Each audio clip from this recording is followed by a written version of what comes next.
各位大家好，一陣間 CJ 咧會用中英文同我哋講幾句先嘅，咁跟住就會回答大家嘅問題。唔該晒 CJ。OK， 好。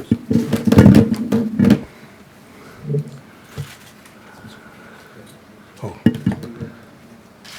首先歡迎各位啊，年年都係參加我哋嘅法律年度開啓典禮。今日講咗太多，所以少少沙聲嘅。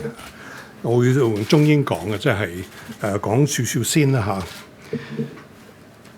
你知道今年係我最後一次係處理嘅我哋嘅法律年度開啓典禮 Opening the Legal Year。10年前咧，我第一個記者會，我唔知道有冇人喺度嘅咧嚇。記得你嘅同事就問過我，你作為首席法官咧，你最大嘅挑戰係乜嘢咧嚇？咁我就話我嘅使命係乜嘢？我使命我使命咧就係維護香港嘅法治㗎啦。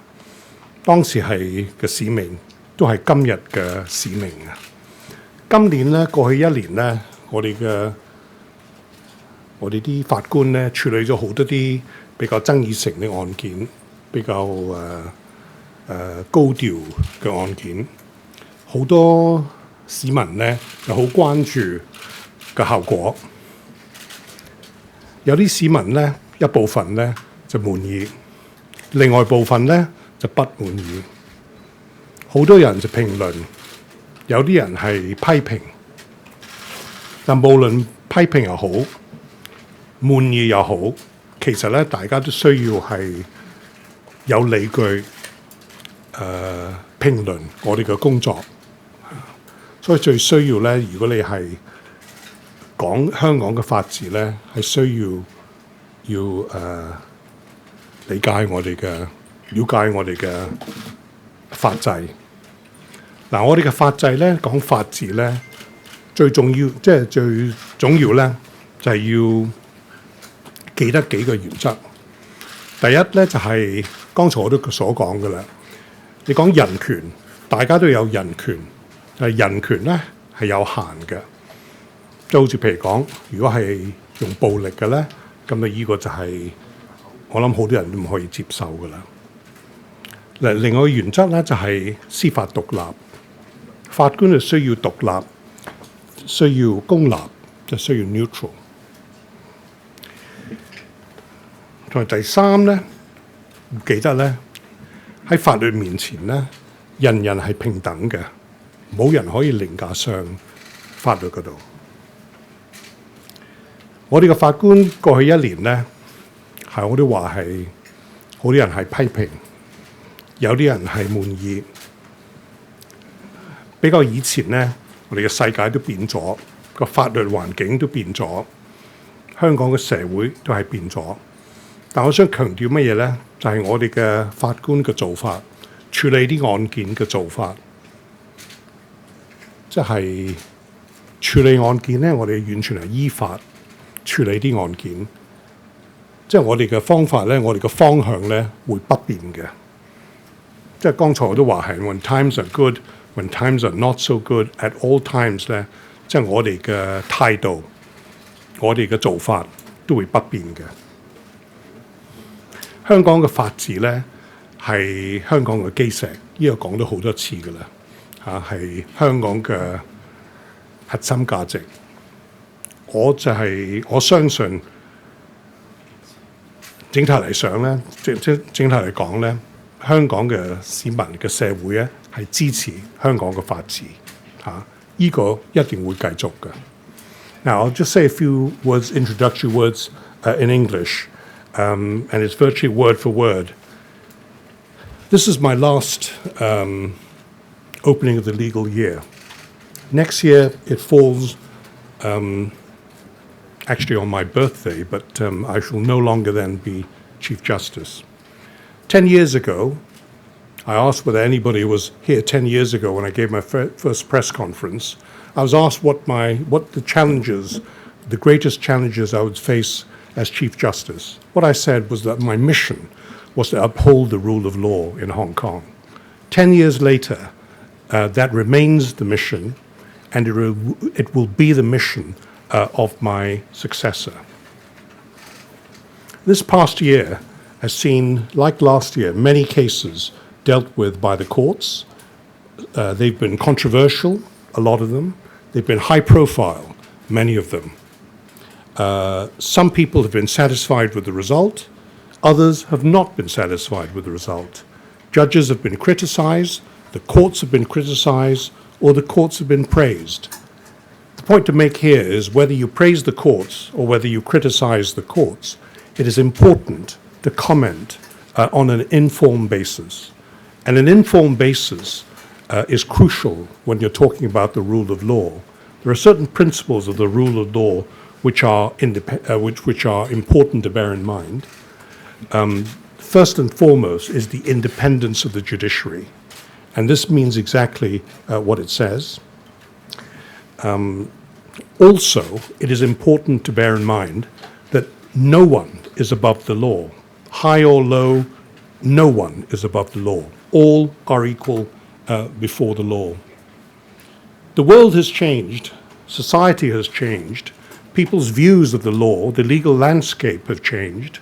That's why people are more prepared to criticize the courts, which is no bad thing, or to offer suggestions and so on. In this changing world, it is important to bear in mind too that as far as the courts are concerned and the judges are concerned, that the approach will always remain the same. I use the phrase in English, in good times, in not so good times, at all times, the approach is the same. Adhering to the law, not taking into account factors, especially factors such as political factors. The fact that somebody is of a political tendency is irrelevant as far as the court is concerned, whether in favor of that person or against that person. The rule of law is an important part of Hong Kong. It has often been said to be a cornerstone of Hong Kong's success. I made the point that it is important for everybody to bear this in mind. I believe that the majority of society, the majority of the community in Hong Kong respects the rule of law and will continue to do so. I have confidence on this basis. 好啦，我講咗我想講嗰啲嘢啦，而家我哋可以接啲問題㗎啦。好啦。請講咗你哋機構同有時嘅。想問頭先司長就話咧，喺暴力橫行之下就係暴徒統治，就唔係法治啦。咁其實你點睇呢個講法？嗱，剛才我都講嘅咧嚇，人人都有人權嚇，有自由嘅，但係呢啲自由同埋人權係有限嘅嚇。其中一個 border 咧嚇就係暴力。即係如果係有 violence 嘅咧，我相信咧好多人都唔可以接受嘅嚇。法庭咧一般嚟講咧都唔可以接受嘅嚇。大公報想問下，其實今年過去一年呢啲好多講緊社會上爭議，其實都嚟自於可能即係內地同香港之間嗰個法制嘅唔同啦。好多人可能對於內地嗰個法制有好多不信任或者批評啦。即係你自己點樣睇？你做即係頭先咁多年，可能同即係內地嘅一啲司法人員都有啲交往啊，或者佢都有啲研究。咁你點樣評價即係內地嗰個法制嘅發展情況啊？另外即係其實如果你今年都有去即係喺出邊去檢閱翻即係香港警隊啦。其實過去一年對於警隊嘅嗰個評價可能都有好多唔同評價啦。咁好多人有啲人嗌即係可能解散警隊。咁你覺得警隊仲係咪一個可以值得信賴你覺得執法嘅力量嘅？嗱，法治嗰方面咧嗰啲問題咧，我就唔會答嘅啦嚇。我諗你都明白㗎啦。你講內地嘅法制咧，嗰度我都好難評論㗎啦嚇。但係咧，即係呢度我可以講，就係你講警隊，你講政府，你講普通嘅市民咧嚇，大家咧都要尊重嘅法治嚇。呢個係一定係 for certain， 我可以咁樣講嘅嚇。I'll get to you in a minute, Mr. Turode. Mr. Ma, Alvin. You are very strong on the judicial independence, but simple as may, as you suggested, the Legal Affairs Commissions of the NPCSC said constitutional review is only a power vested in the NPCSC. Have they wrongly understood the basic law and common law system? And is there a no-go zone for Hong Kong's legal interpretation? Also, since June, has the Chief Executive ever asked you, approached you in any way about appointing a judge or asking to schedule a judge or establishing a commission of inquiry Do you think this is one of the possible way out in not precluding other options, for instance, pardoning or non-prosecution as a collective society? Right, there are several different questions there. I'll try to remember these questions. I've no view on the Commission of Inquiry. This is not a matter which is really for the judiciary to consider. If a judge is appointed, then, well, so be it. I mean, I have no views on it. This is more, in a way, again, a political question. You asked me whether the Chief Executive has approached me. I certainly know that the Chief Executive has been talking about it. But when you ask me about actually appointing a judge on the Commission of Inquiry, well, this is something which I don't think you can say that has happened directly or even indirectly, but I know about it. I know the views of the government in relation to it. Your first question deals with what has been said by the Legislative Affairs Commission in relation to the power of the Hong Kong courts to do this or that. These are matters of law. The starting point in any, I don't want to enter into a legal debate with you, but generally speaking, if you want to know what the law is in relation to constitutional matters in particular, the starting point is to look, of course, and very often the end point, to look at the basic law itself, to see what it is that the basic law says, what it says the powers of the courts are under the basic law, and to take it from there.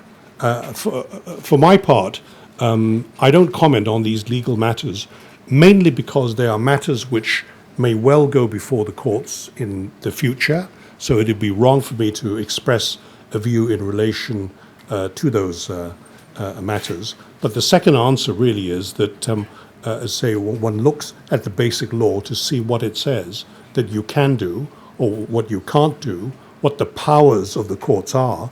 The powers of the courts, by the way, are stated in the basic law. Hong Kong is to have independent judicial power, and those words mean exactly what they say.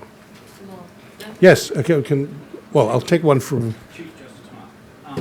Great to I'd like to build on something you said in your opening remarks about the mission being upholding the rule of law. Do you now see challenges to Hong Kong's rule of law that are perhaps greater than when you took office 10 years ago? It's hard to say whether they are greater. There have always been comments on the rule of law that have posed challenges. The greatest challenge, if you like, to the rule of law is enabling people to understand what it means. And if I have a mission, which I hope to achieve, is that more people, rather than fewer people in Hong Kong, understand exactly what the rule of law is. I mentioned a few aspects of it. Understanding fully the concept of the independence of the judiciary, understanding the concept of equality before the law, understanding the concept that no one is above the law. These are matters which are easily said, which people sort of take for granted, but don't really understand. So in answer to your question about the challenges to the rule of law, there have always been challenges to rule of law in terms of the lack of understanding. They come in different forms and, of course, in different circumstances. That is why it remains a challenge. Well, I say a challenge, remains my mission to uphold the rule of law. And this, I can say confidently, will also be the mission, I imagine, of my successor, whoever he or she may be. Mr. Ma, there have been calls in the community urging the Chief Executive to grant an amnesty to some of the protesters being arrested over the past few months. And but the Chief Executive have said that this would go against the rule of law. Perhaps you could enlighten us on this matter from a legal perspective. Not up to me to talk about amnesties. This is not a matter for the court. The court does not give amnesties.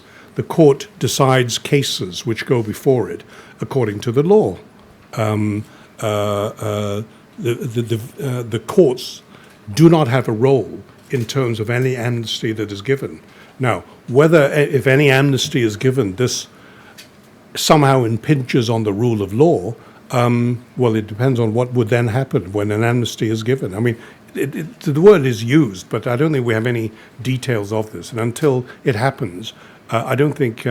I think my guess is as good as anybody's as to how that impacts on the rule of law.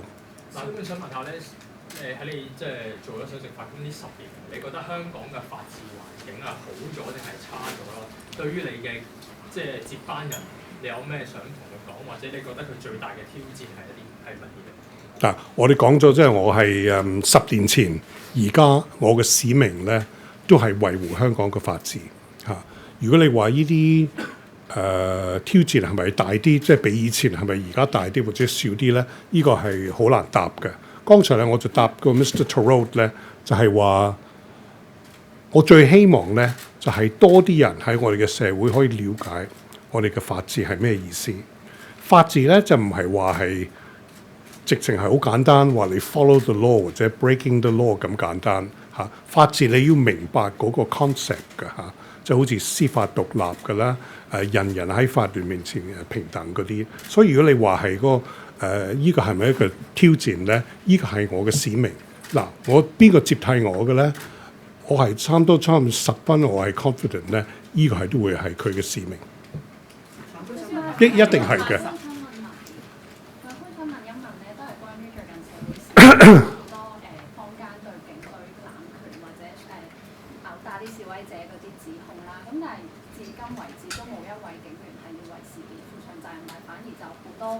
示威者都係因為參與咗所謂嗰啲暴力示威就被捕，要面對呢個法律訴訟啦。咁其實會唔會都覺得係對法治嘅一個損害咧？另外想問啲比較 practical 嘅問題，因為頭先嗱嗰個就唔係我哋控制㗎啦，呢啲唔係法庭控制，邊個係檢控嘅呢啲嘢嚇。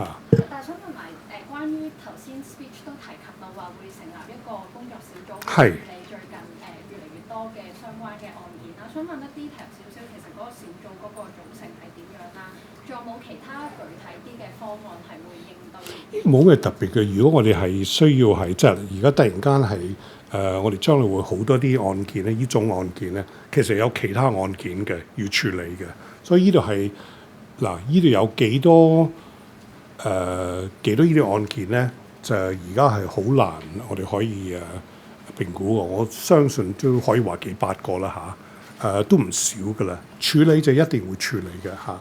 咁如果我哋係揾邊個咧，咁我哋就係即係 within judiciary 嗰度，咁我哋就係話同嗰啲法官一路傾，咁就可能我哋都要同有關嘅人士咧，即係個 outside stakeholders， 好似大律師公會啦、律師會啦，就係律政司啦，好多人咧，咁我哋都會需要 consult 噶啦，係啦。譬如有個方案都係話預計會嗱個方案咧就係當然咧，就希望可以盡快處理嘅咧，但係剛才我就喺言辭嗰度講咗好多次嘅咧，係好需要我哋要確保一個公正、公平嘅 trial 嘅 fair trial， 呢個係需要嘅。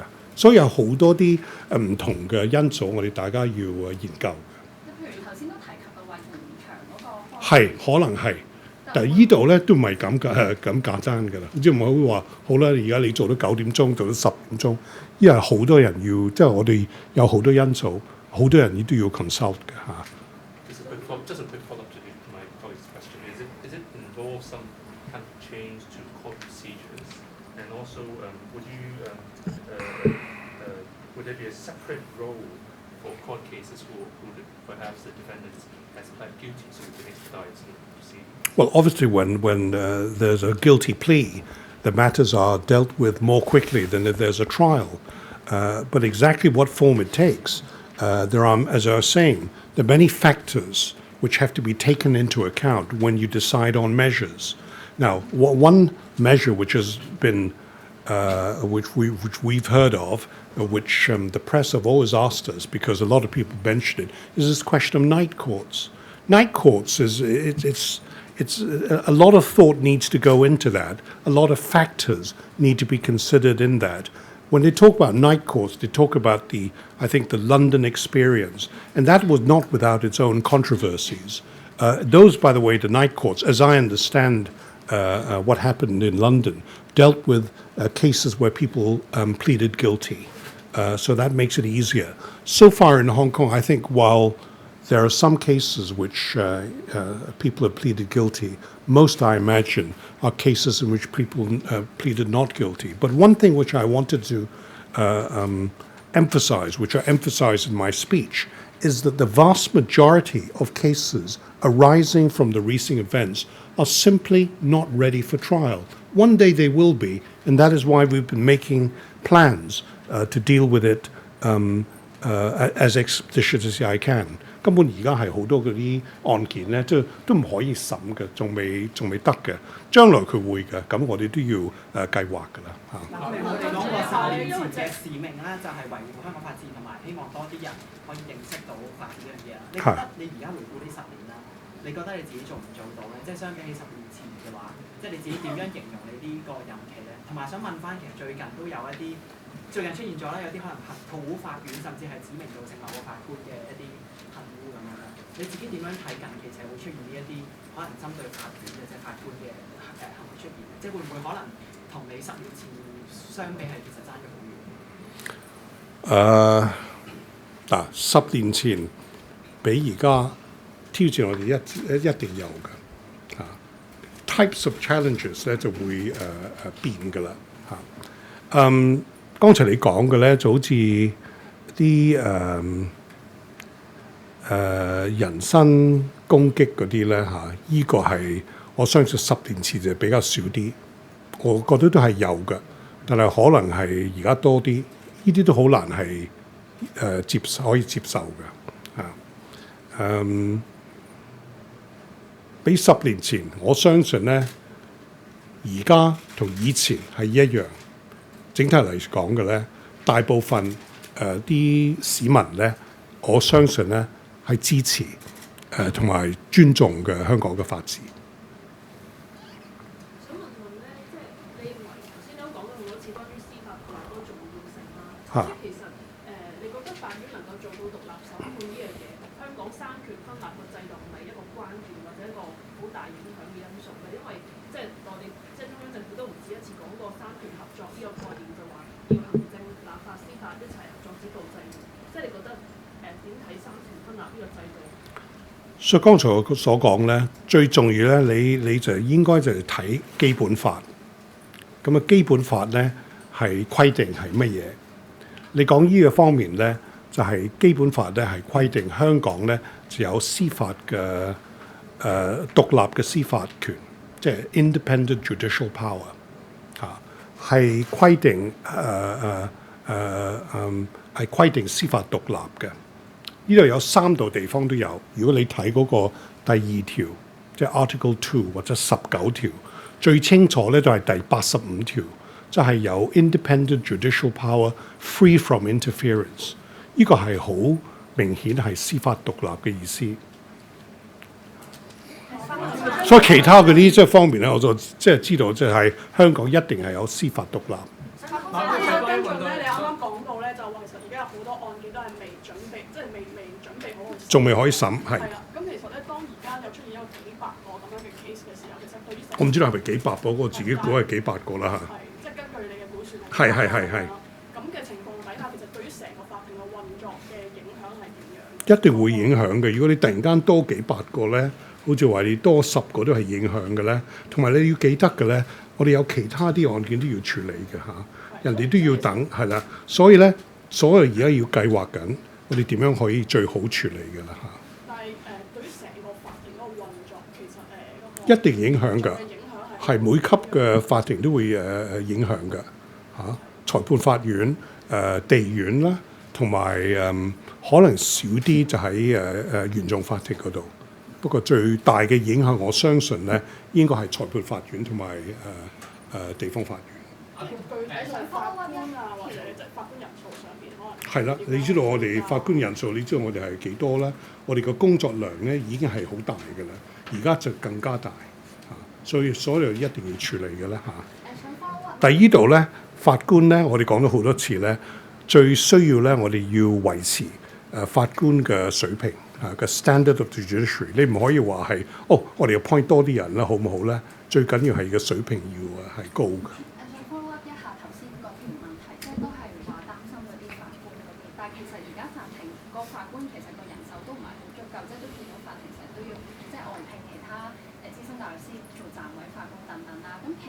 會唔會擔心接下來咁多案件嘅審，你會唔會擔心司法機構進一步人手會短缺或者更大嘅流失？所以我哋要計劃㗎啦。如果你話係咪擔心或者驚咧，我唔驚㗎嚇。擔心我都唔擔心，但係一定要處理嘅，有少少壓力，一定有壓力嘅。Going back to the extradition, if at any point before launching it, the government sounded out their opinions and whether or not you voiced any concerns. It's not up to the government to ask the judiciary for legal advice as to laws, and even if the government were to do so indirectly, much less directly, the answer would be that the courts are not there, the judiciary is not going to offer as it were, free legal advice to the government. The reason for this is not that the judiciary is trying to be unhelpful. These are matters which, in any given case, will have to be extensively argued. And it, of course, just common sense, not for the judiciary to have come to a position that, for example, you mentioned extradition, it could be any law, to say, well, yes, this is going to be unconstitutional or constitutional. That's why the judiciary plays no part in advising the government, either directly, indirectly, or otherwise. 我想問下咧，即係政黨就建議成立24小時嘅特別法庭，其實係一個可行嘅方案咧。同埋而家即係市民對公眾對於法庭嘅一啲批評或者司法制度批評，好似有增加嘅趨勢啦。覺得呢種質疑其實係咪源於對政府嘅唔信任？係乜嘢批評啊？你講嗰啲？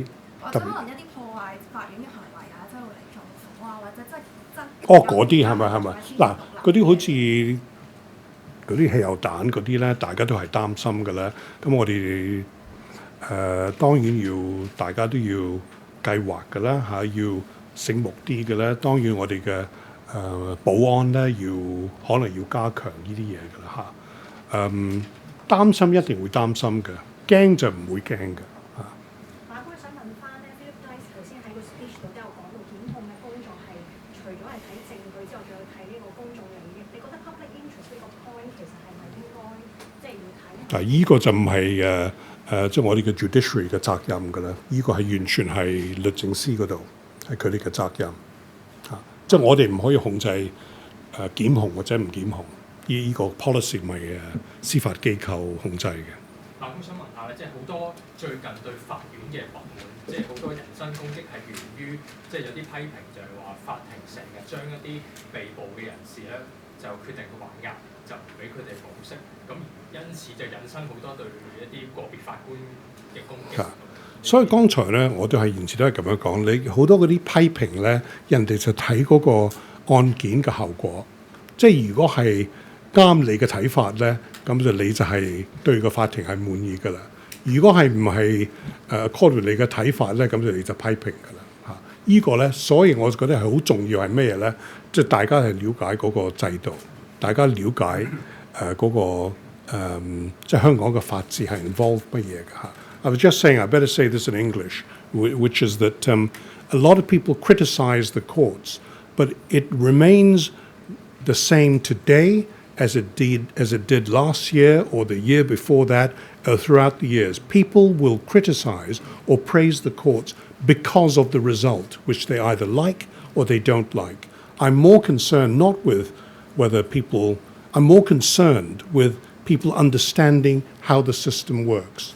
I'm not saying it's great when people praise the courts. I'm not saying that at all. Whether you praise or criticize the courts, what is important is you understand the system and not say that the system is rotten or that the judge is biased just because you don't like the result. Mr. Ma, you seems to carry a very, throughout your public remarks over the last few months, you have a certain sense of optimism or cautiously optimism.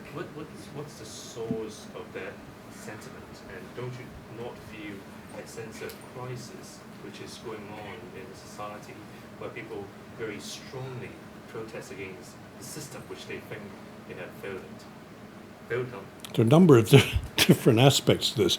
People are on the streets, of course I know that, but these are, on the whole, political matters.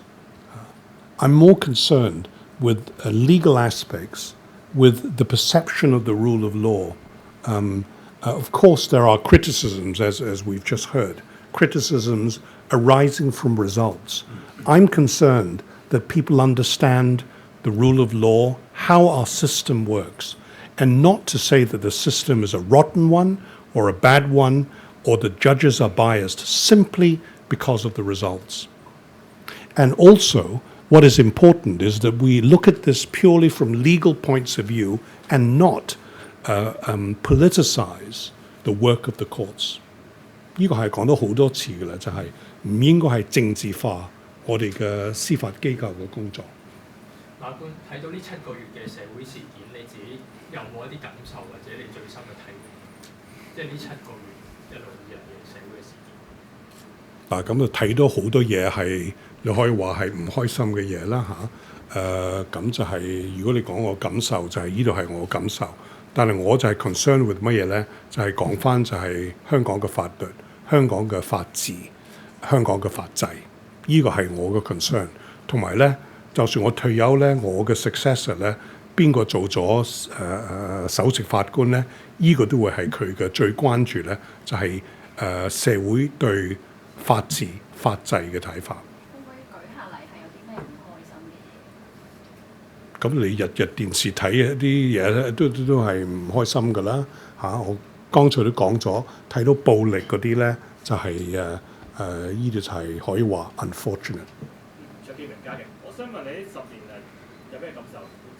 呢10年啊？嚇！10年有咩感受？咁就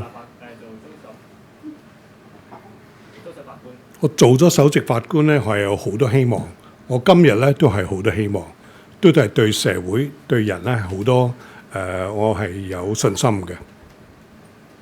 I have confidence in society and in the Hong Kong community。追問嘅頭先就係話法治，即係都唔係啲人講嘅咁簡單啦，係都可能牽涉一啲概念，包括人人平等咁樣啦。咁當如果真係有一啲人啦，即係包括市民或者警員係應該被捕被控而冇做被捕被控嘅時候，其實係咪都已經係牽涉咗損害咗法治？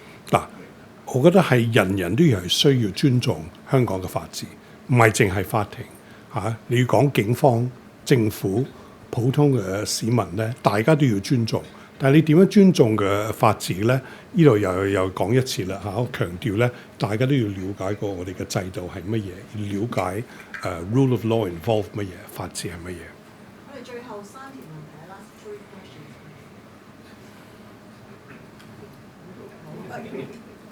點睇最近網上嗰啲言論，即係覺得有啲法官係紅底法官啊，即係對啲裁決對於可能只可以用得嚟，你覺唔覺得大家對於法治嘅信心係越嚟越少啊？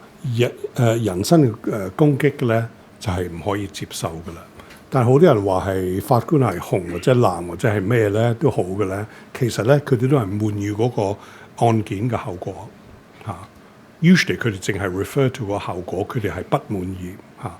喺呢度咧，所以係我成日都話，大家都要了解司法獨立呢個 concept 係乜嘢嚇。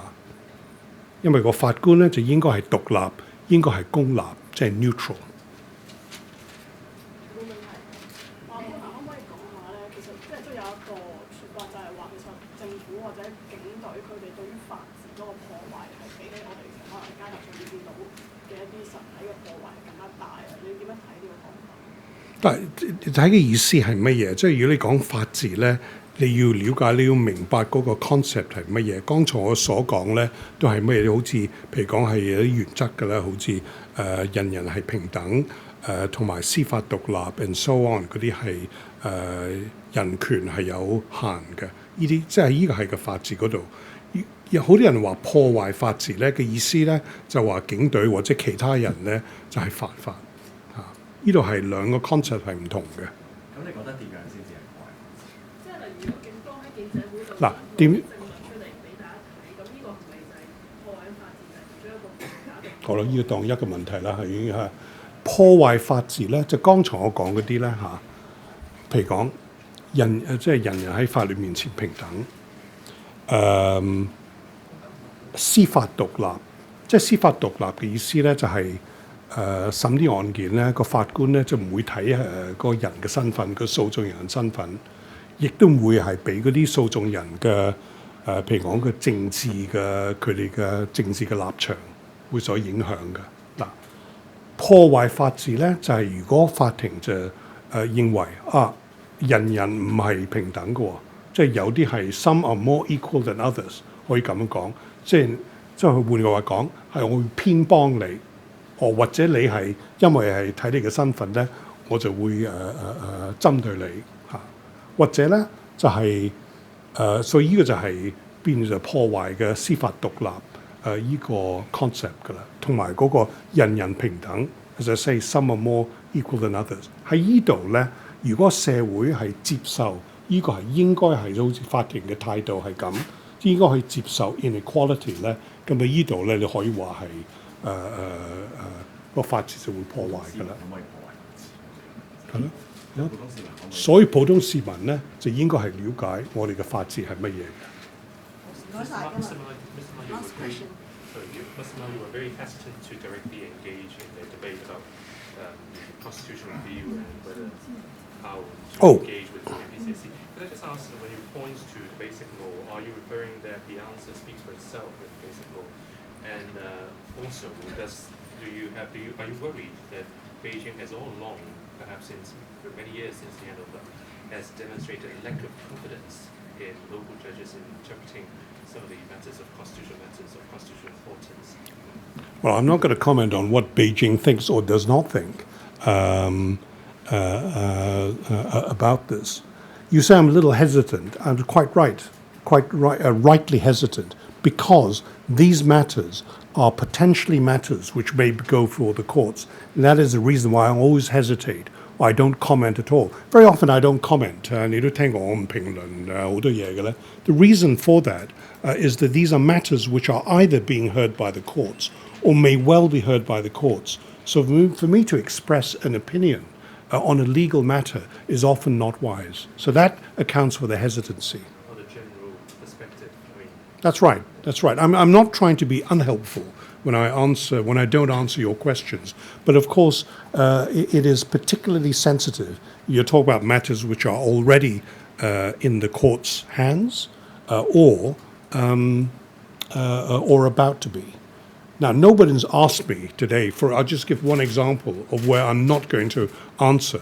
Nobody's asked me today about the anti-mask ban and what happens about masks. I wouldn't answer those questions for the same reason, because those matters are before the courts or will be before the courts. Otherwise, I would be happy to answer your questions.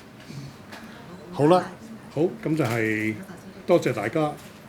我都想話係今次係最後一次，不過唔係，可能我退休前咧，可能仲有機會同大家見下面啦嚇。Anyway， 多謝大家先。Okay， thank you and enjoy your evening。好，我一齊。